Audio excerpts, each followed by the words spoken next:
promised, I wanted to come back and do a video, kind of a bonus video on matte paint. Matte finishes are all the rage right now. They're very popular. So I thought it might be so we could have some fun and explore them a little bit. Recently, Dilutions by Ranger came out with a matte based paint, and the colors are the same as her ink sprays. I think there's like 8 to 10 colors right now. Super popular. A little hard to find. I did end up purchasing 4 of them, and I really like them. Like the bold, bright colors. Also like that it's in a jar, so I do like them. But one of the things that she talked about when they first came out, or when she was first promoting them, is that you could actually add on top of them spray ink, which I thought, well, that sounds really interesting, because typically with a paint it's got kind of a sheen to it so that it's not very absorbent, and so to add spray ink to it, it would just run right off. It would be kind of like a resist. So I thought, I wonder if that's true. That would add kind of a neat element to it. I also wanted to know, are there any other matte paints out there, and how do they fare alongside hers? So let's take a quick look at all the different ones that I'm going to be testing. And I haven't tested them at all yet, so I'll be really interested to see the results. So this is a Liquitex matte paint. I have Dilutions. I have Dick Blick, and this is an acrylic matte paint. I'll get that out. Matte paint. And then the final one that I purchased this is actually by Americana, and this is their chalky finish paint. And then I wanted to test a few others with it. This is just an Americana craft paint, which generally speaking dries to a matte-like finish. And then I also added in a distress paint by Tim Holtz, which also dries to a matte finish. Now, if you remember from earlier videos, this is my sample book, and it's kind of where I keep some of my testing. So for these, I have things kind of sectioned off. I'll talk about that in a moment. Well, let's take this off so you can see all the colors here. So what I did is I actually went ahead and gessoed this first just to give it a good foundation, and then I just sectioned it off. So one of the big differences between matte paint and regular paint is the types of pens that you can use it on it. Generally speaking, on a regular paint, you can use a Sharpie, and that's about it. Otherwise, it's just going to wipe right off, because regular paint is not absorbent. A matte finish is more absorbent. So since these are all matte paints, I was able to use a regular pen. This is a Pitt pen, and you can see it's not smearing at all. And so I put my my 6 different ones, and then I wanted to show you some additional things with this chalky finish paint. So that's why I have these 2 samples down here. But first, what I want to do is I want to see what happens when I use spray ink on them. So I'm going to use 2 different types of spray ink. One is the Dilutions, and this other one is Prima. Some of the colors I have are a little dark, and so this silver one will sit nicely on top of those. So I wanted to see if I could layer on top of some of these dark ones. Now, typically speaking, most of these are fairly opaque. The Tim Holtz is not really. You would have to have multiple layers on there. And I did use the ink, the dauber that's on top of his paints, whereas these I used a paintbrush. And the smoothest, I can tell you right now just by touching them, the smoothest of the surfaces is this chalky finish paint. Now, typically this is used for furniture, so you can normally buy it in bigger containers, but this one I found smaller versions of all the colors at Michael's, actually. So I have to say I like them all, but I really like this one. And I do really like dilutions just because of the colors available. The Americana chalky finish is more muted colors, but I really, really like how they look. So, like I said, we'll talk more about that in just a moment. So, I wanted to try both spray inks, and that's why I had kind of covered up here a little bit, so that my spray ink doesn't go everywhere. As far as cost goes, the Dick Blick is the cheapest. I think it's only a couple dollars a bottle. You can also get multi-packs, which reduces the cost even more. You know what, I'm gonna put that underneath.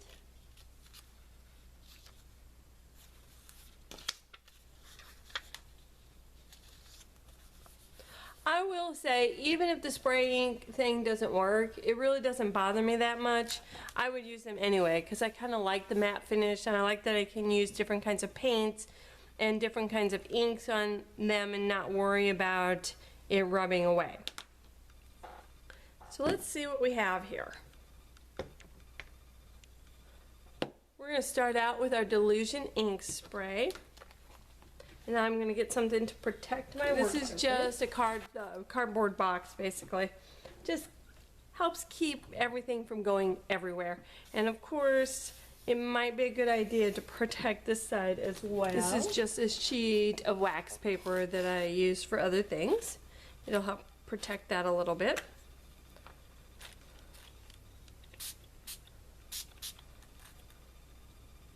Now you can tell right away, a lot comes out on that spray, doesn't it? Probably more than I want it to. So we're going to mop up just a little bit of that.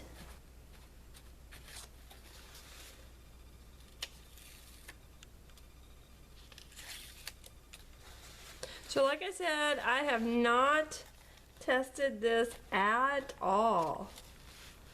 So I have no idea how it's going to perform.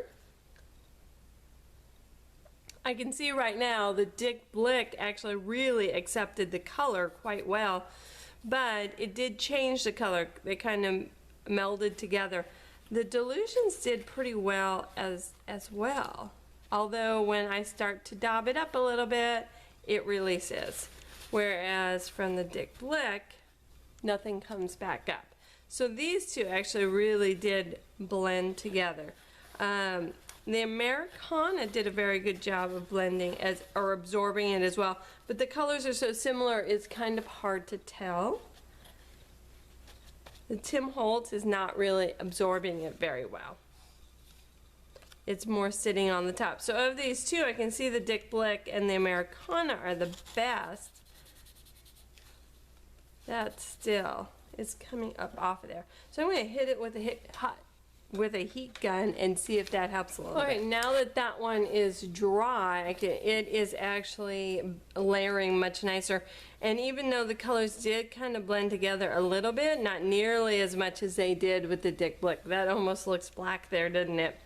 So let's try the Color Bloom instead. That might give us a better idea on my bottom two, which are blue. So let's go ahead.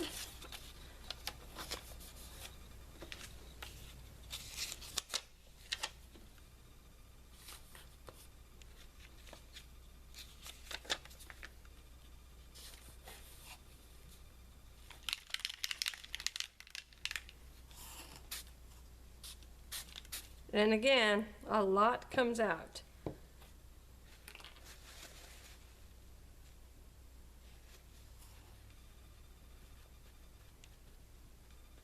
And let's hit that again with the heat gun. Okay, so I just realized I made a bit of a mistake here. This is actually not Dick Blick. This is Liquitex. So let me write that on there real quick so I don't forget again.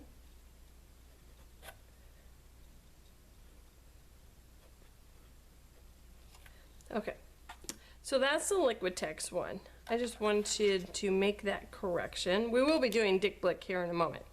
Now, I can see again how much more absorbent this liquid text one is than all the rest. Tim Holtz did a little bit better on this one, but you can see it's sitting on top. It's kind of sticky, whereas this one is really absorbed into it. And the same is true with this. It's a little sticky, and part of that is this formula is a little different, obviously, and it's also got some shimmer in it. And it is very sticky on top of the Delusions as well, so I would not want to use something that has sparkle in it in this type of application unless I'm using this liquid text, because it actually is very nice on top of here. So, interesting results. Like I said, I haven't even looked at this yet, so it's brand new to me as to how it's going to perform. I do want to look to see if that one's going to wipe away if it's wet, because it's a Delusions ink spray and they tend to react to water. And yeah, it does come right back up, as well as it does off of the Americana, and it does off of the liquid text as well. Interesting. And it does off of the Tim Holtz. So they're not particularly permanent, but I didn't really expect them to be, particularly with the Delusions ink spray, because it's not a very permanent ink anyway. If you want it to be permanent, because it's so reactive to water, you're going to have to seal it before you put the next layer on. But I am liking how it accepted the spray on there. And like I haven't really tested these very much, but I did look at the Chalky Finish one, and I was really pleased with how it also accepted the ink spray. It's just hard to see on this one because the colors are so close to each other. You can see where I did not get the gesso all the way to the edge. So we're going to go ahead and try these as well.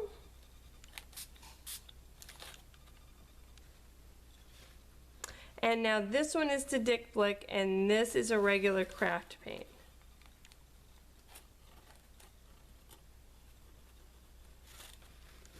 And I'm just going to dab up some of the extra. And let's use that heat gun again. Okay, so I can see a pretty big difference here. The Americana, which is just a craft paint, did kind of absorb that color, mixed together a little bit so it doesn't retain that blue color. This one absorbed it so much you can't really even see it. So it's sitting there on top. It's not rubbing off, but it really absorbed it down into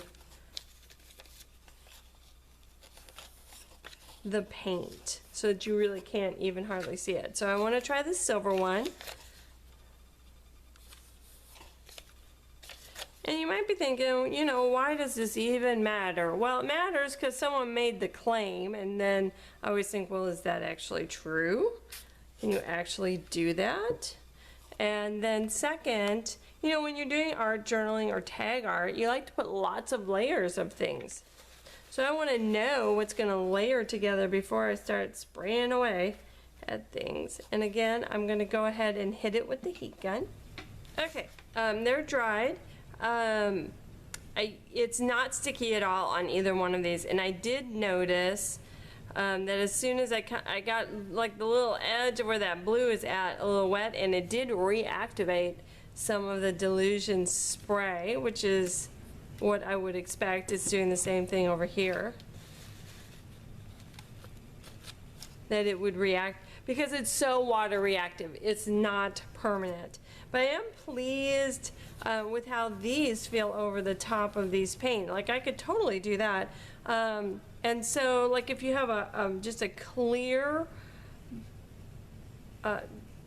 like Perfect Pearls or however you want, whatever one you have out there, if where it's just the pearlizing or the mica, that would be great on top of some of these paints. I have this silver one, obviously. This is called Storm Cloud, and I really like that look. That's, to me, a fun layer on top of your paint. So I'm done with the sprays. I'm going to go ahead and take this back out of my cardboard box. Set my wax paper aside. Now I'm sure you're going to want to know which one would I fork out the money on. And I have to say, well, obviously craft paint is did well with the Prima, not so well with the Delusions. I mean, you can apply the two, but obviously craft paint comes in such a huge array of color. This would probably work way better had I picked a very light color to go with it. So I do like the craft paint, mostly because it comes in so many colors and it's so widely available. I do really like the Delusions, just because her colors are so beautiful. My favorite finish, though, however, is this Americana in this line. But before I do this, I just also want to make a quick note that all of these paints are either medium viscosity or high flow paint. None of them are thick. You're not going to get a heavy body matte paint. To my best of my knowledge, it doesn't exist. You can, just like everything else, mix these with some of your mediums to create a more heavy body look. Okay, so I wanted to show you, let me grab a couple of paintbrushes and a paper towel. This set by Americana also comes in black and white, but these are slightly different than this one. These are almost like a color wash versus the actual color. So I wanted to show you what a fun add-on these are. They're very thin. I mean, you can see that it's like water. But what you can do then is add a color wash on top of any color, really on top of any color. This would work on top of these as well, although I've coated them with the Delusions and that's so water reactive. Which then gives you a more pastel version of any of the colors that you are working with. And so that would work on top of any color paint that you have. And this one is the black one, and again, it is super thin as well. And allows you to add a layer, basically a color wash, on top of the original color. So I found those to be so fun that it really, to me, is my most favorite color. Or my most favorite matte paint out there, with these two additions of the black and the white, which allow me to build layers and layers of color by adding in this black and white with the other colors. But like I said, you could use these two with any paints, whether it be a craft paint or a matte paint or your regular artist grade paint or Delusions paint or distress paint. You could add it to any of them to create additional depth to your color. So overall, what have we learned here? Well, they do accept them, but in different viabilities, as I guess that's the best word I can come up with. I don't know that I would use even though Liquitex really absorbed it well, it really melded too much with the color and almost became this blackish brown. I do think it works well with the Delusions paint and the dilution spray, but obviously I can't get away with a pearlizer mica-based spray on top of there because it's too sticky. I wouldn't want that. Tim Holtz didn't really work at all. The Americana, you can't really see it, but I can tell you they do work well together because I did try that one ahead of time, but the pearlized spray don't work at all. Pearlized spray worked great with a regular craft paint and the Dick Blick, actually quite nice. And then I wanted to show you that Americana has some other options in their chalky finish paint line. So far I think I have 4 colors. I can see me adding additional ones. The biggest difference between these two is that hers comes in big, bold, bright colors, and these are very muted colors. Alrighty, so there's my review of matte paint and whether or not you can actually use spray ink on top of them. They are more absorbent, so you would be able to use more things on top of them and not worry about them resisting the color. If you have any questions about any of the products I used here, and I'm sure I'll be using them throughout the rest of the week, please be sure to let me know. I'm always happy to help.